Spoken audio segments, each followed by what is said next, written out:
Hello friends, in this video we change spare plugs on the Toyota Prius. Friends, but before starting the video, subscribe to our channel, put like and don't forget to put a bell so as not miss new video on the channel. First of all, we need to remove these coils by this way, and after that remove spare plugs.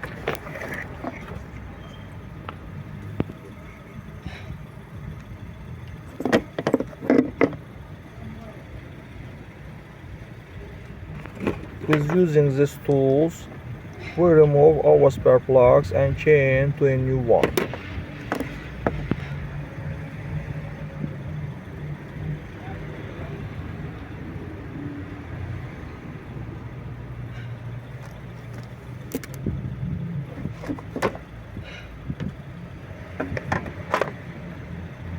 That's all guys, subscribe to our channel, put like and don't forget to put a bell so as not miss new video on the channel.